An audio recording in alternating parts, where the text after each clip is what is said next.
Os que trouxeram a Bíblia, abra por favor, Evangelho conforme escreveu Mateus, no capítulo 11. Se você trouxe a Bíblia, abra Mateus 11, o verso 28 ao 30. Os que trouxeram, abram por favor. Se você não trouxe a Bíblia, você pode acompanhar na Bíblia da pessoa que está próxima a você. E se puder projetar aqui no telão para você acompanhar, você pode fazê-lo. Mateus 11, 28 ao 30. Encontraram? A palavra do Eterno diz: Jesus Cristo está dizendo: vinde a mim, todos os que estáis cansados e sobrecarregados, e eu vos aliviarei.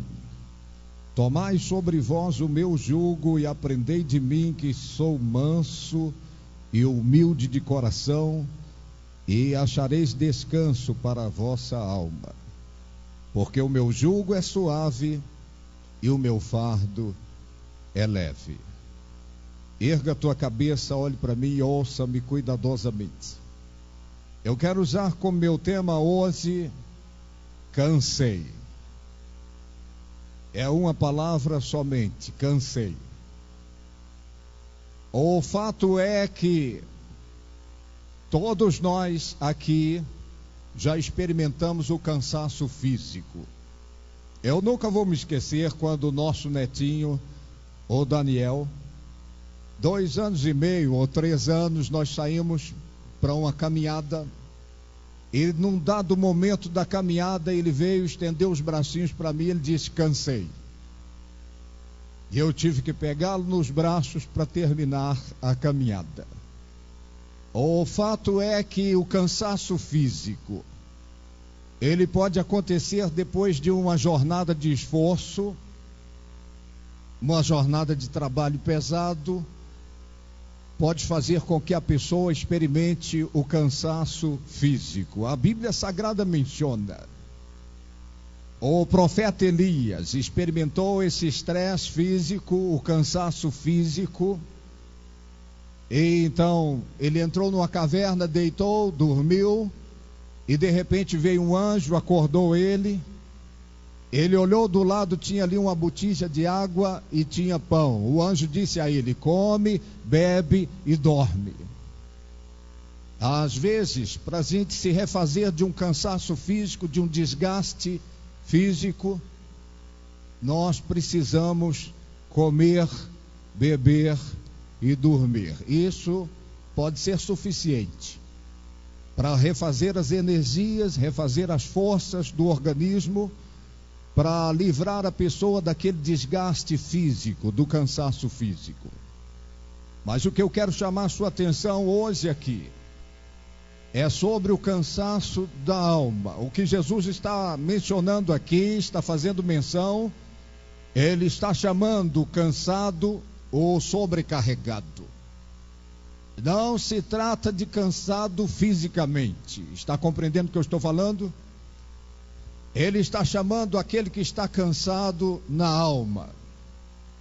Aquela pessoa que está vivendo o cansaço da alma. O cansaço da alma é pior que o cansaço físico. É pior do que o cansaço do biológico da pessoa. Eu já vi muitas pessoas, por conta do cansaço da alma, elas pensarem até mesmo que a morte é a saída. Algumas pessoas pensam em dar cabo da própria vida por conta do cansaço da alma. Pessoas que não conseguem decodificar, não conseguem interpretar que na hora do cansaço da alma, a saída não é a morte, a saída é aquele que venceu a morte. Está compreendendo o que eu estou falando? Jesus está chamando o cansado de alma. A palavra do texto que nós lemos, que é sobrecarregado, significa alguém que está com um peso além das suas forças, além do que pode suportar. E eu quero mencionar aqui pelo menos 3 coisas que podem fazer com que a alma fique cansada. E algumas pessoas ficam tão cansadas de alma que quando o dia amanhece, a cidade já está nas ruas e a pessoa nem quer sair da cama.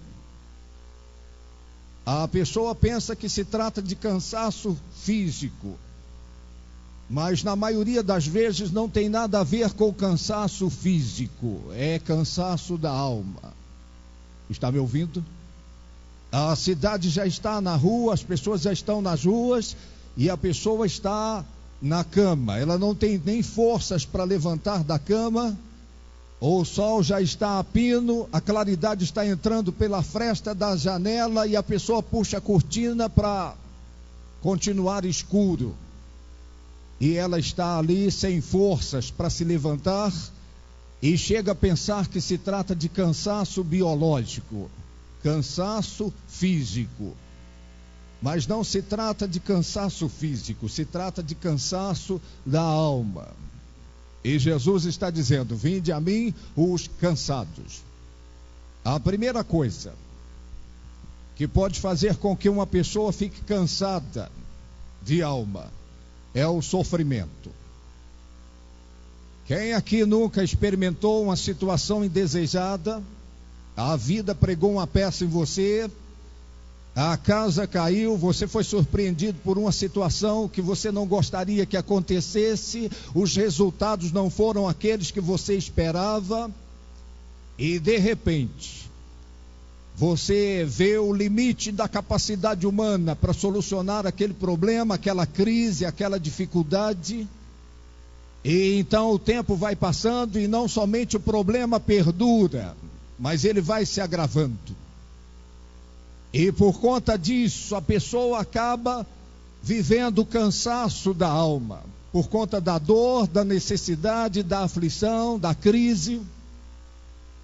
Durante o meu ministério, eu me deparei com esposas cansadas do casamento em crise, cansadas do marido alcoólatra. Eu me deparei com mães cansadas por conta do filho nas drogas. Quando nasce um filho, é o nascimento de um sonho. Aqueles que são pais, são mães, que estão aqui hoje, sabem do que eu estou falando. Quando nasceu o seu filho, nasceu um sonho. Quando a sua filha nasceu, nasceu um sonho ali. Mas de repente esse sonho vai crescendo. E você vai vendo o sonho virar um pesadelo. O garoto ou a garota se envereda por um caminho que você não gostaria que trilhasse na vida. Então o seu coração fica partido em 1000 pedaços e você tenta resgatá-lo ou resgatá-la daquele caminho de perdição. E tudo em vão, seus esforços. E passa uma semana, um mês, um ano. E então você fica cansado de alma, você se cansa de ver o seu filho naquele caminho, ou a sua filha no caminho da perdição, no caminho da prostituição, ou no caminho da droga, do álcool. Está compreendendo o que eu estou falando? Alguns dos que estão aqui sabem do que eu estou falando. Isso cansa. E tem pessoas aqui hoje que já experimentaram o cansaço por conta de problemas financeiros que você tentou resolver e não conseguiu. A pessoa está desempregada, ela prepara o currículo, ela deixa num lugar, no outro, envia currículos para várias empresas, e a pessoa vai pessoalmente lá e tudo que ela escuta, a gente te chama, a gente te liga, a gente manda uma mensagem e nada. E o tempo vai passando e a pessoa tem as suas necessidades básicas para serem custeadas, mas ela está sem renda, está sem salário, ela está vivendo de favor, está morando de favor, está vivendo a humilhação.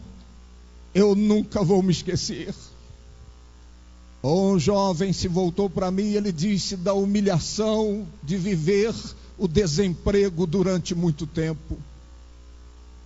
Ele me confidenciou, ele disse, saía pela manhã para procurar emprego e voltava à tarde, os seus pés estão doendo, ele está cansado fisicamente, mas muito mais que o cansaço físico, ele está cansado na alma por conta do desemprego.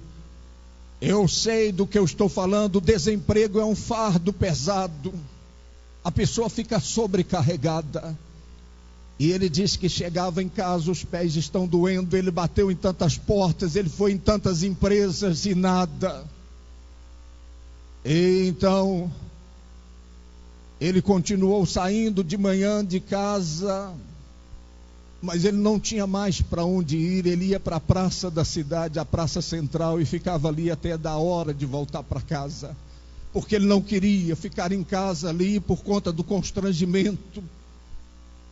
E quando chegava o horário de almoço, ele me disse que já não mais chegava em casa na hora do almoço. Ele esperava todas as pessoas da casa almoçarem e irem para os seus trabalhos, para ele poder chegar e comer.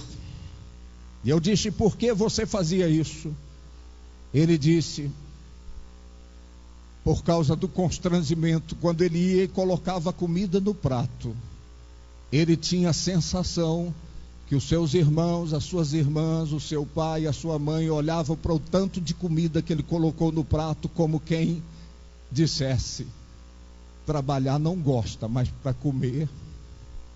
E ele disse que o coração dele partia em 1000 pedaços, então ele ficava na praça até passar a hora do almoço, e 1h da tarde ou 2 ele ia para casa, e ele chegava pé por pé, para que ninguém percebesse que ele estava chegando, ia lá e colocava comida, e comia, e saía de novo. Ele já não tinha mais portas para bater, para encontrar emprego, para ter um salário, ter uma renda.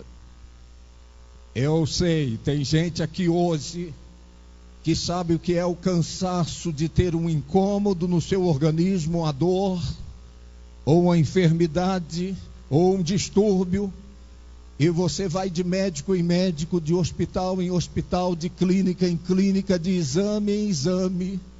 E a medicina moderna, apesar dos equipamentos que tem nas mãos, apesar dos exames sofisticados que ela realiza, ela não dá resposta para o incômodo que você tem. Então isso cansa também. Chega uma hora que você cansa de médico, chega uma hora que você cansa dos exames, chega uma hora que você cansa de relatório médico, porque o problema ainda está lá, a dor ainda está lá, o incômodo ainda está lá, e isso cansa. Ele está me ouvindo, diga à pessoa que está ao seu lado, diga, deixa o Espírito de Deus falar ao teu coração. Quantas são as pessoas que experimentam cansaço por conta de problemas os mais variados, nas mais variadas áreas das suas vidas? O que Jesus está chamando aqui não é o cansaço fisicamente, não é aquele que está cansado fisicamente. Ele está dizendo, vinde a mim, os cansados e sobrecarregados. Ele está chamando você que está com um fardo de problema, que você não está suportando mais carregar. Jesus Cristo está chamando você que já está sem forças para continuar a jornada da vida, por conta da crise, por conta do problema, por conta da situação indesejada que você está vivendo. Ele está chamando você, ele está dizendo, vinde a mim. E sabe o que ele diz mais aqui? Ele está dizendo, eu te aliviarei. Ele vai remover o fardo, ele vai remover a doença, ele vai remover a dor, ele vai quebrar a maldição, ele vai abrir uma porta, ele vai abrir um caminho para você. Ele está dizendo, vem a mim e eu vou te aliviar. Eu vou mudar a sua sorte, eu vou restaurar o seu casamento, eu vou abençoar a sua família, eu vou revigorar o seu organismo enfermo. Ele está dizendo, vinde a mim. Tudo o que você tem que admitir é que você está cansado. Estão lembrados do netinho, meu netinho, estendendo os bracinhos? Estenda os seus braços para Deus nesta noite e diga, cansei. Eu cansei do sofrimento. Eu cansei da dor, eu cansei da lágrima, eu cansei de passar noites em claro por causa da insônia.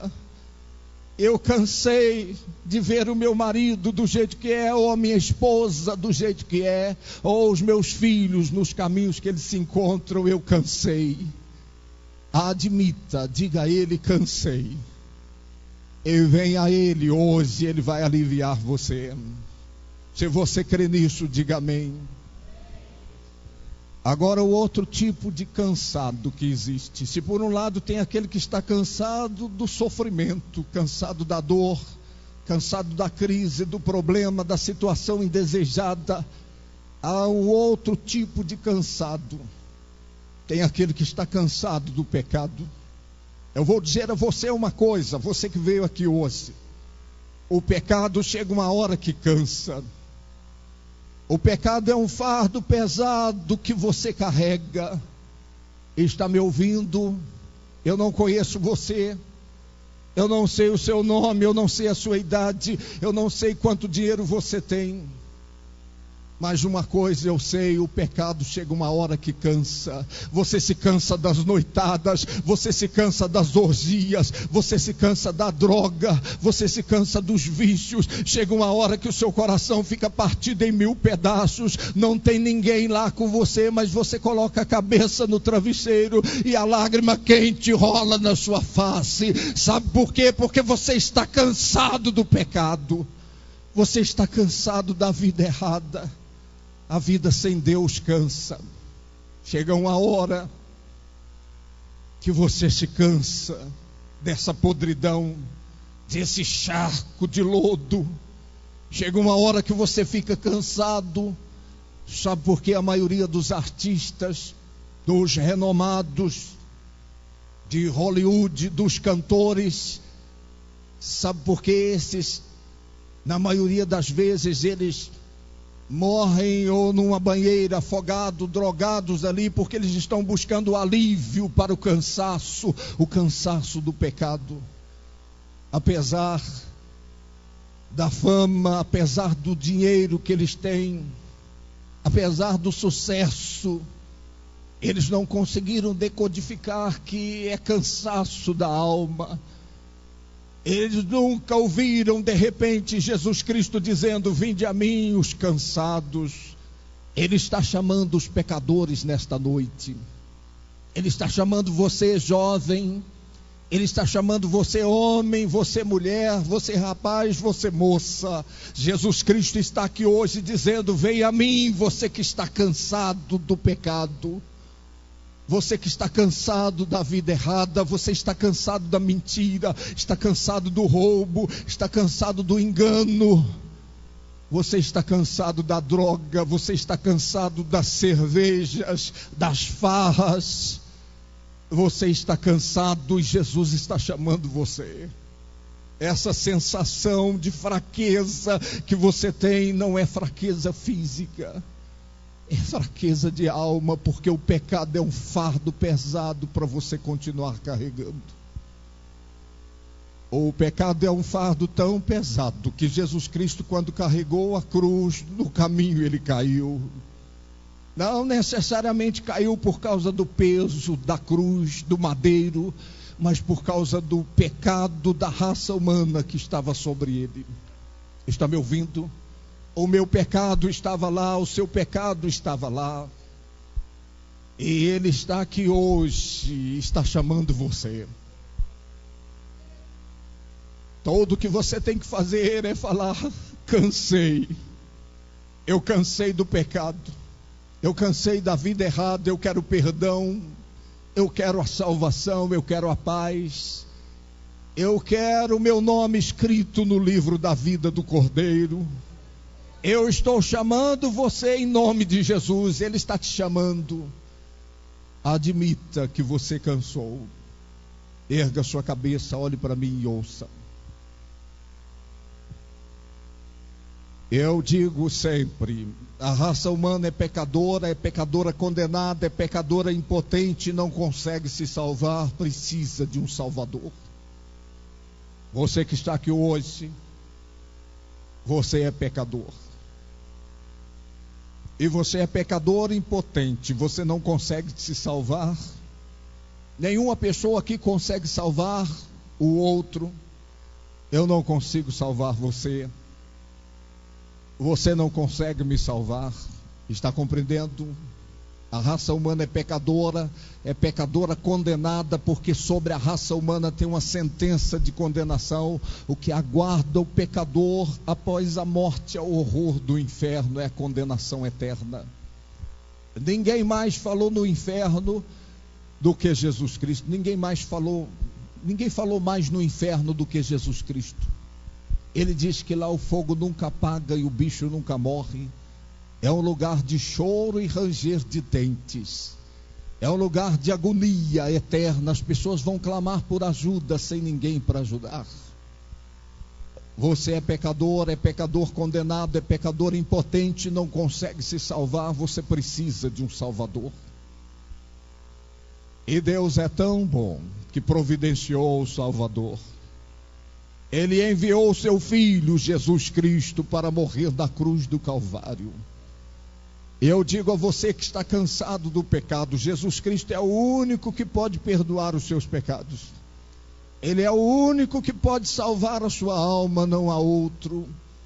A religião não salva, a igreja não salva, o pastor não salva, o apóstolo não salva, o bispo não salva, o papa não salva. Só Jesus Cristo pode salvar a sua alma. Só Ele pode remover o fardo do pecado dos seus ombros. Só Ele pode confirmar o seu nome no livro da vida do Cordeiro. Só Ele pode te dar a paz. O pecador não tem paz. A vida sem Deus é uma vida sem paz. Mas você veio hoje aqui e Deus está falando ao teu coração. Você está cansado e Jesus está chamando você. Vinde a mim, o cansado do pecado. Ele está te dizendo: eu vou te aliviar. Eu vou remover a mancha, eu vou apagar a nota, eu vou te purificar, eu vou aliviar o cansaço do pecado, eu vou te dar a paz. Tem alguém aí? Você pode dizer amém por isso? Agora erga a tua cabeça, olhe para mim. O terceiro tipo de cansado que existe é aquele que se cansa da religião. Você pode não acreditar, mas a religião cansa. Os rituais da religião cansam. Chega uma hora que a pessoa, depois de anos praticando os rituais da religião, ela chega à conclusão: cansei dos rituais, cansei das regras, cansei de acender velas, cansei de apresentar sacrifícios nas encruzilhadas. Eu cansei das novenas. Uma mulher chegou para mim e disse: eu estou cansada. Me cansei dos deuses de barro, de louça, de metal, deuses de gesso, de papel. E ela disse: eu estou cansada. E ela disse: se existe um Deus vivo, eu quero esse Deus. A religião cansa. Está compreendendo o que eu estou falando? E você pratica os rituais da religião, mas quando você olha para o seu coração, ele está oco, ele está vazio. Você não experimenta a presença de Deus na sua vida, e isso cansa. A Bíblia Sagrada fala de uma mulher, a mulher samaritana. Ela está no poço de Jacó. Aquele era o poço da religião. E por que era da religião? Era da tradição religiosa. Porque ela diz a Jesus, num dado momento, ela diz: os nossos pais beberam desse poço, e os seus animais. Era uma tradição. Estão compreendendo? Era uma tradição. E ela conclui dizendo, ela diz: como sendo tu judeu, pede a mim, dai-me de beber. Ela diz, num dado momento: o poço é fundo. Você sabia que o poço da religião é fundo? Ele é fundo, é bem fundo. Não existe nada pior no mundo do que o fundo do poço da religião. Você professar as crenças, as crendices, as superstições, e de repente você olha para o seu pobre coração, ele está vazio ainda, Deus não está lá. Mas Jesus está chamando você. Eu não sei se você é religioso ou não, mas Ele está chamando você. Ele está dizendo: vinde a mim, você que está cansado dos rituais religiosos, das crenças, das crendices, das superstições. Ele vai aliviar você, e você vai ter um relacionamento de fato e de verdade com Deus. Diga a quem está ao teu lado, diga: deixa o Espírito de Deus falar ao teu coração. A religião cansa. Eu vou resumir essa parte dizendo a você que não há nada mais tolo no mundo do que religião. A arma mais poderosa que Satanás tem nas mãos chama-se religião. É mais poderosa que o álcool, é mais poderosa que a droga, que a prostituição. É uma arma tremendamente poderosa. Tem milhões de pessoas pelo mundo afora caminhando com passadas largas para o inferno dentro de um sistema religioso. Mas eu tenho louvado a Deus por aqueles que se cansaram da religião e que atendem ao chamado de Jesus Cristo e têm a coragem de dizer a Ele: cansei da religião, eu quero uma intimidade com Deus. Eu quero um relacionamento de intimidade com Deus. Agora erga a tua cabeça, olhe para mim. Eu nasci no ano de 1959. Pare de fazer as contas. Eu faço 58 anos em setembro agora. Eu venho de uma família bem pobre. Nós éramos os mais pobres dos pobres que vocês possam imaginar. O meu pai era peão de fazendas. Ele tomava conta do gado, amansava cavalos bravos. E então eu nasci um ano depois que o Brasil foi campeão do mundo de futebol em 58. Lá na roça, o meu pai acompanhava os jogos do Brasil pelo rádio em 58. Eu nasci no ano seguinte. E quando nasci ali, ele colocou o nome em mim, o nome de batismo de um jogador de futebol da época, da seleção de 58. Quantos aqui já ouviram falar de Djalma Santos? Esse era o meu nome.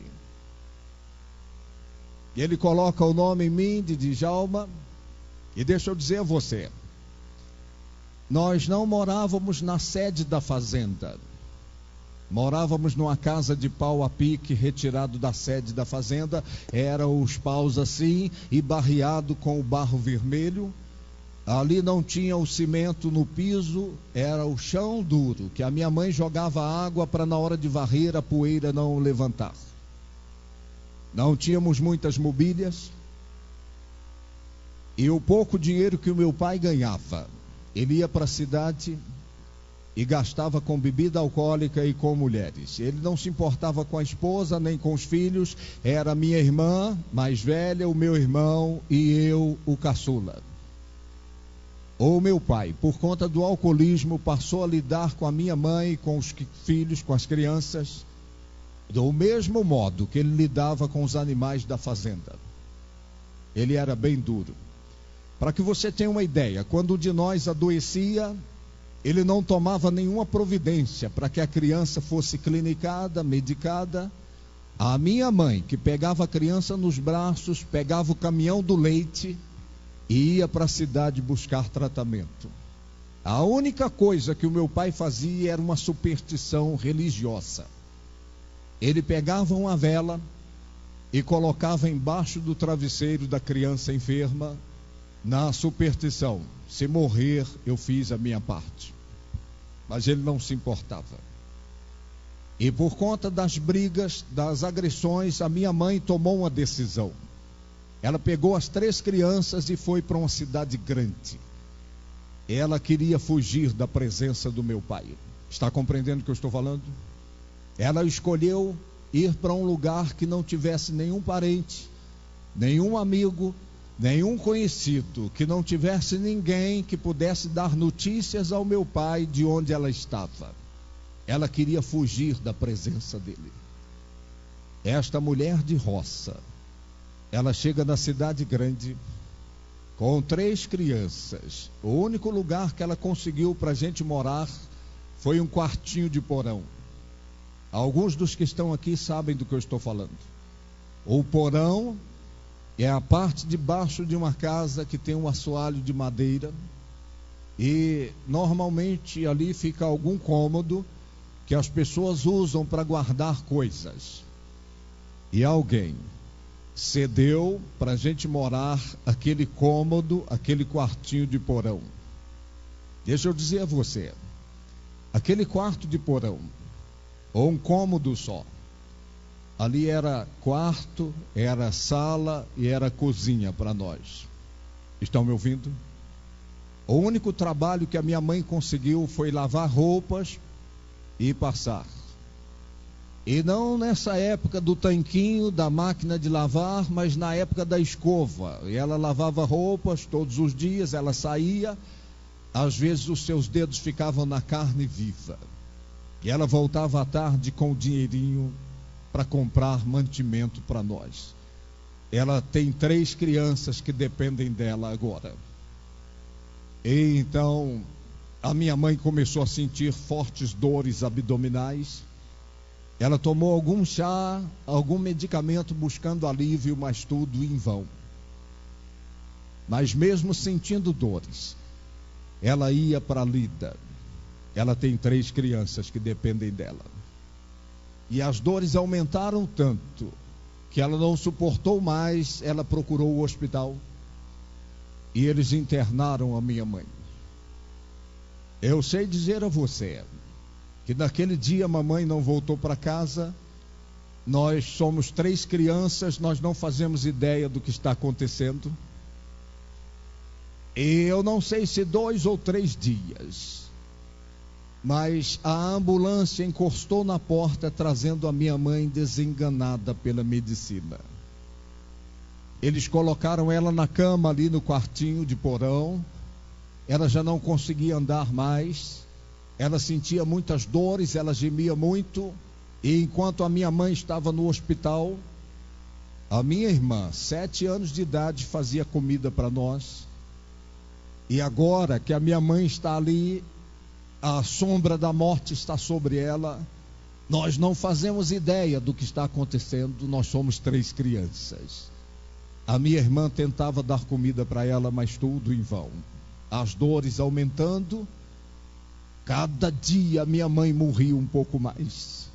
Mas nós somos 3 crianças, nós não fazemos ideia do que está acontecendo. E então, a minha irmã foi nas latas de mantimento para fazer a comida para nós. Ela pegou a lata de arroz, o arroz acabou. Ela pegou a lata de feijão, o feijão acabou. Ela pegou a lata de macarrão, o macarrão acabou. Ela pegou a lata de farinha, a farinha acabou. Nós não temos parentes, não temos amigos, nós não temos ninguém para ajudar. A minha irmã, 7 anos de idade, ela pegou na mãozinha do meu irmão. Ela teve uma ideia. Pegou na mãozinha do meu irmão e eles saíram e foram procurar comida nos caixotes de lixo dos supermercados. A minha mãe está no leito, ela não consegue andar, a sombra da morte está sobre ela, cada dia ela morre um pouco mais. Você compreende o que eu estou falando? E nós não fazemos ideia do que está acontecendo. Nós somos 3 crianças, não temos parentes, não temos amigos, não temos ninguém ali para ajudar, para estender a mão, para acudir, para socorrer.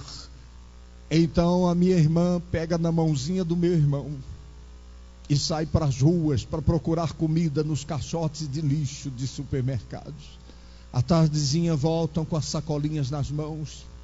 Ali tinham os legumes podres, frutas podres, e ela cortava a parte podre do legume, lavava a outra parte, colocava num caldeirão para fazer uma sopa para nós. Ela foi no açougue da esquina e pediu ossos ao açougueiro. Naquele tempo não tinha essa serra-fita que corta ossos no açougue. Era um tronco de árvore e o açougueiro tinha um machado nas mãos e ele batia o machado nos ossos para cortar os ossos. E ela então pegava os ossos, colocava no caldeirão junto com os legumes e fervia e fazia a sopa para nós. E mamãe está no leito de morte, a sombra da morte está sobre ela. Cada dia ela morria um pouco mais. Mas nós somos 3 crianças, nós não fazemos ideia do que está acontecendo. E deixa eu dizer a você, todos os dias essa história se repetia. A minha irmã pegava na mãozinha do meu irmão, do meio era minha irmã, o meu irmão e eu, o caçula. E eles saíam para procurar comida nos caixotes de lixo do supermercado. E todos os dias, esta sopa era café da manhã, era almoço e era janta para nós. E mamãe está morrendo. E nós não temos ideia do que está acontecendo. Mas um dia foi diferente. Como de costume, ela pegou na mãozinha do meu irmão e saíram para procurar comida nos caixotes de lixo. À tardezinha voltaram com as sacolinhas, mas nesse dia foi diferente. A minha irmã trouxe numa das mãos um livrinho desse aqui, o Novo Testamento achado no lixo. E ela chegou ali no leito de morte que estava minha mãe, ela disse: mamãe, olha que livrinho bonitinho, achei no lixo, mamãe, o que será? A minha irmã não sabia o que era, a minha mãe não sabia o que era. Essa mulher veio da roça com 3 crianças, e ela está no leito de morte. Na época os médicos não souberam dar um diagnóstico preciso, mas era câncer. Era algum médico em algum lugar, os médicos não sabiam muita coisa sobre o câncer, era algum médico em algum lugar que sabia diagnosticar com precisão o câncer. Então eles desenganaram ela, mandaram para casa. Mas agora minha irmã chegou com um livrinho, o Novo Testamento, ali no leito, e deu para minha mãe e disse: mamãe, o que será? A minha mãe não sabia o que era, ela veio da roça. E ali no leito de morte, ela começou a ler. Eu não sei se ela leu em Mateus, em Marcos, em Lucas, no Evangelho de João, em Atos, nos Salmos, Provérbios, nas cartas dos apóstolos. Eu não sei onde ela leu, mas uma coisa eu sei: quando a minha mãe começou a ler a palavra de Deus, o poder do Espírito Santo entrou naquele quartinho de porão e curou a minha mãe. O poder de Deus entrou lá e curou a minha mãe. Ela que não andava há dias, ela se levantou ali, ela tinha sua camisola, ela batia no seu estômago, ela dizia: eu estou curada, Jesus me curou. E ela chorava muito, as lágrimas rolavam na sua face. E filho, quando vê a mãe chorando, chora junto, chora também. Ela chorava muito, e a minha irmã segurando na sua camisola chorava, o meu irmão segurando do outro lado chorava, e eu chorava junto também. Nós não sabíamos o que estava acontecendo, mas o poder do Espírito Santo estava lá, a glória de Deus estava lá. E sem que ninguém ensinasse, ali naquele quartinho de porão, ela dobrou os seus joelhos, o seu rosto banhado em lágrimas. Ela entregou sua vida a Jesus. A minha mãe não sabia nada sobre declaração profética. Ela não sabia nada dessas coisas que as pessoas sabem hoje. Ela se levantou ali daquela oração e ela bateu a mão na minha cabeça. Eu tinha perto de 5 anos de idade. Ela bateu a mão na minha cabeça e ela fez a seguinte declaração. Ela disse: enquanto este meu filho viver, ele vai falar desse Jesus que me curou. A glória de Deus estava lá, o poder do Espírito Santo estava lá. Você compreende o que eu estou falando? E então, eu vou dizer algo a você. Depois que a palavra de Deus entrou na nossa casa, se é que pode chamar de casa aquele quartinho de porão, nunca mais, está ouvindo o que eu estou dizendo? Nunca mais nós comemos da lata do lixo, porque Jesus Cristo mudou as nossas vidas para sempre. Ele mudou as nossas vidas para sempre. A minha irmã saiu para procurar comida nos caixotes de lixo. E ela voltou com o pão da vida, ela voltou com o pão da alma, ela voltou com o pão que sacia a fome da alma humana. Jesus Cristo disse: nem só de pão viverá o homem, mas de toda a palavra que sai da boca de Deus. Eu sou grato ao Ministério dos Gideões Internacionais. Por causa de um Novo Testamento achado no lixo, a minha família foi salva. E não somente a minha família foi salva, mas Deus me confiou um ministério, estão me ouvindo? Que conta hoje com mais de 70 igrejas fundadas, estruturadas, milhares de pessoas alcançadas por causa de um Novo Testamento achado no lixo. Eu tenho louvado a Deus pelo ministério desses homens e dessas mulheres que fazem parte dos Gideões Internacionais. Estão compreendendo? Erga sua cabeça, olhe para mim. A minha mãe descobriu uma igreja perto da nossa casa e ela colocou as 3 crianças para irem para a escola bíblica. E ela dizia: vocês prestem atenção no que é ensinado lá. Quando voltar, vocês têm que me contar tudo nos detalhes, senão vocês vão ficar de castigo no milho. Alguém aqui já ficou de castigo no milho? Alguém sabe do que eu estou falando? Coloca os grãos de milho e você fica ajoelhado ali no milho. E às vezes tinha que ficar ajoelhado e com os braços para cima ainda. E a minha mãe era bem dura. E eu me lembro como se fosse hoje. A sala dos Cordeirinhos de Jesus. Você já ouviu falar? Lá começou o meu seminário. A professora tinha um quadro de flanela ali. Ela pregava a arca do Noé, pregava as nuvens, pregava o Noé. Ela está contando a história do dilúvio. Eu estou aprendendo sobre os heróis da fé. Tinha uma graça especial de Deus sobre a minha vida. Está compreendendo? Ela ia ensinar sobre Daniel. Ela pregava ali o Daniel, pregava os leões. Ela está contando a história, depois ela pregava o anjo que Deus enviou para fechar a boca dos leões. Agora escute-me. Um dia, eu tenho 5 anos de alguma coisa, a minha mãe se volta para mim e diz: Djalma, nós vamos te colocar na escola, mas você não tem registro, nós vamos te registrar. Estão lembrados que eu nasci na roça? Recebi o nome de batismo do jogador de futebol, Djalma Santos. E então tudo que eu queria era entrar na escola. Ela disse: você não tem registro, nós vamos te registrar. Eu disse: está bem, eu não sabia do que ela estava falando, mas eu queria entrar na escola. Então ela me perguntou, ela falou: você quer continuar com esse nome ou você quer mudar de nome? Eu disse: pode mudar de nome. Ela disse: pode, o nome que a gente chegar no cartório e der é esse mesmo, ninguém sabe o nome que você tem. Então eu me voltei para minha mãe e disse: eu quero mudar de nome. Eu quero ter o nome de um dos heróis da fé da Bíblia. Eu estava aprendendo sobre os heróis da fé. Eu pedi uma semana à minha mãe para saber se qual nome eu colocaria. Eu fiz uma lista. Eu tinha as revistas da escola bíblica. Fiz uma lista de Abraão até João do Apocalipse. Eu olhava a história na revista e ia riscando. Esse não.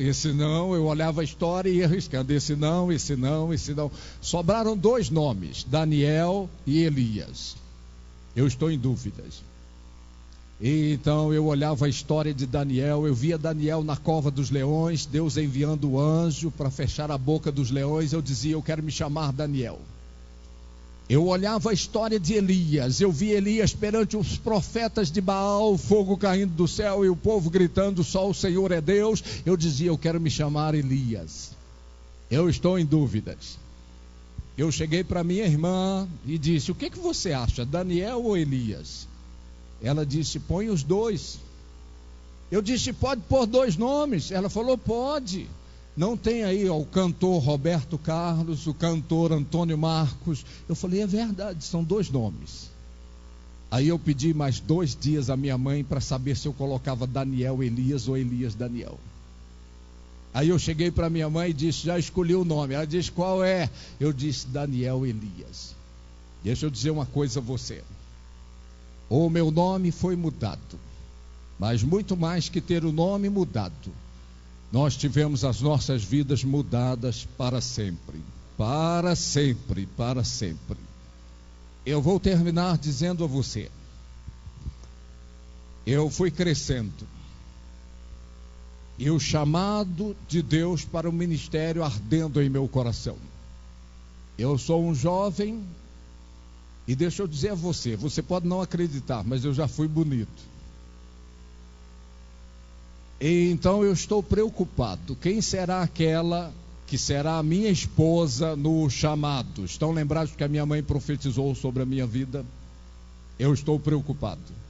Aparecia uma candidata e outra, eu chegava em casa, dobrava os meus joelhos e orava a Deus. Eu dizia, ó Deus, eu não posso errar, porque o Senhor tem uma missão para mim, o Senhor tem um chamado para o ministério. Tem que ser aquela, a escolhida do Senhor, aquela que vai estar comigo no ministério. Estão compreendendo? E um dia, eu conheci a mulher mais linda do universo. Eu sinto que a inveja está neste lugar. Brincadeira, viu, gente? Me perdoa essa parte. Eu conheci a Aurélia. E eu cheguei em casa, dobrei os meus joelhos e eu disse, ó Deus, eu não quero me impressionar com a aparência dela. Se não é aquela escolhida do Senhor para estar comigo no ministério, eu não quero. Estão compreendendo? E Deus testificou em meu coração e no dela. E nós namoramos, ficamos noivos e nos recebemos em matrimônio na presença de um grande homem de Deus que impetrou a bênção sobre as nossas vidas. Nós tivemos a primeira filha, nasceu Gabriela. Não vou contar os detalhes por conta do tempo, mas na segunda gravidez da minha esposa, mais ou menos 8 meses de gravidez, ela teve uma hemorragia. Nós estávamos na casa de um casal, irmãos na fé. Estamos ali falando das coisas de Deus. Compreende o que eu estou falando? E de repente, a minha esposa bateu em mim. Eu estou sentado ao lado dela e ela mostrou o lugar que ela estava sentada. Tinha uma poça de sangue.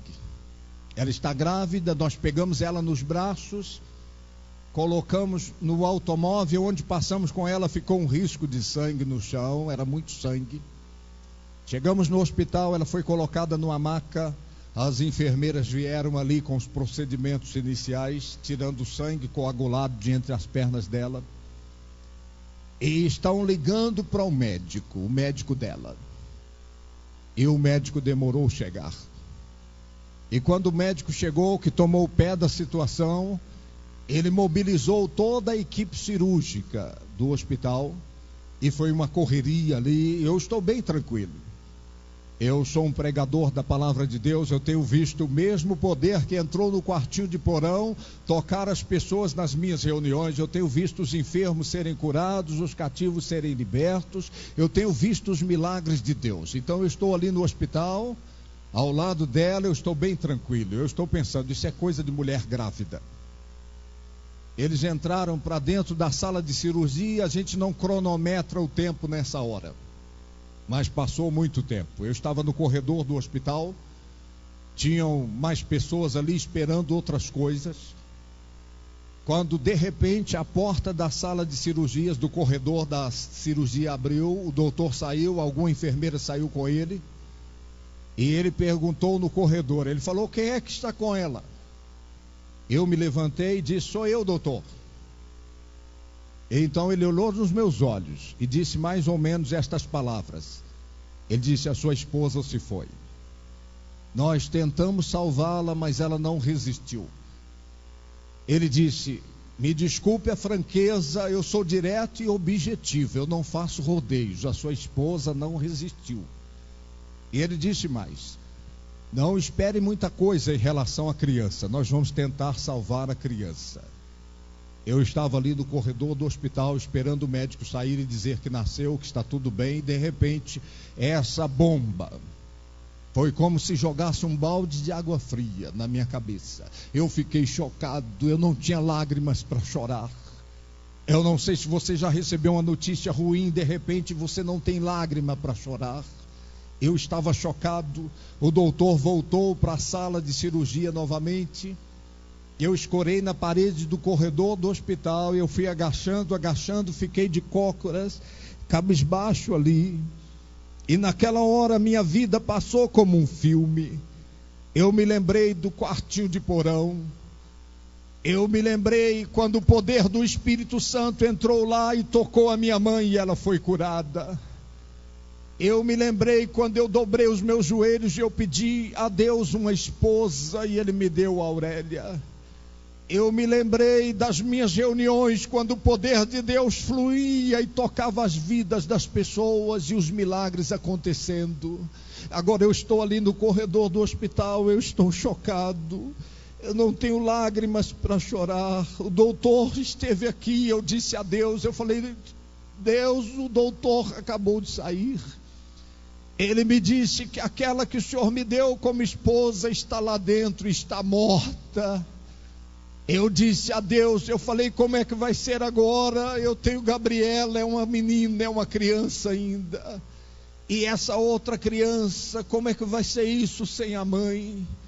Eu disse, como é que eu vou continuar o ministério que o Senhor me confiou, sem a mulher que o Senhor me deu para estar comigo nesta missão? Eu estava chocado, sem lágrima para chorar. Eu fiquei agachado ali, não me lembro quanto tempo, mas foi muito tempo. Quando a porta se abriu novamente, o doutor saiu como da outra vez, alguma enfermeira com ele.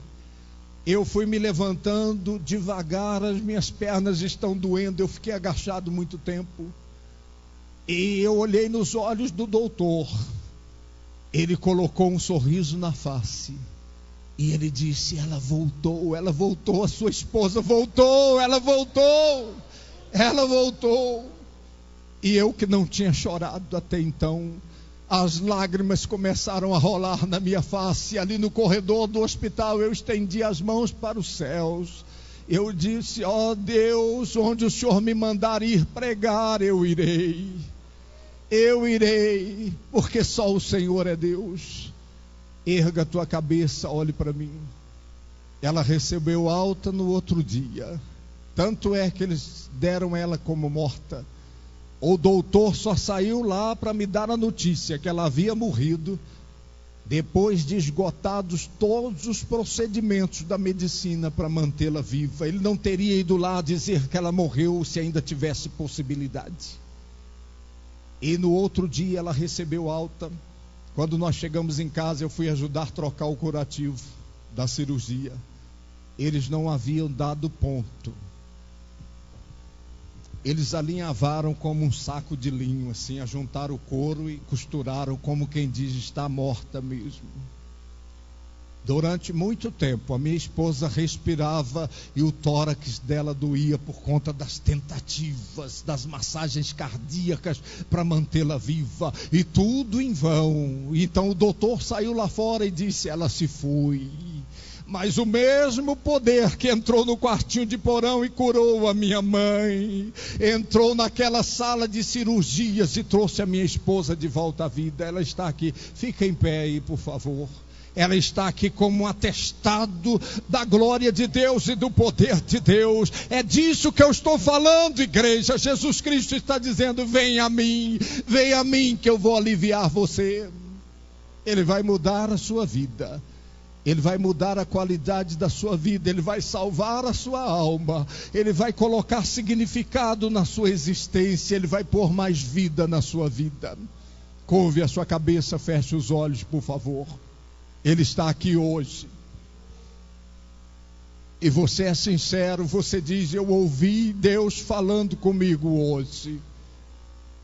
Eu quero orar com você que admite, eu sou um pecador, eu tenho andado errante, mas eu quero um conserto com Deus, eu quero o perdão de Deus agora. Jesus está aqui para perdoar os seus pecados. Eu vou pedir que você dê um sinal com a sua mão onde você está, você que admite, eu sou pecador e eu quero o perdão de Deus hoje. Dê um sinal com a sua mão, Deus vai ver a sua mão.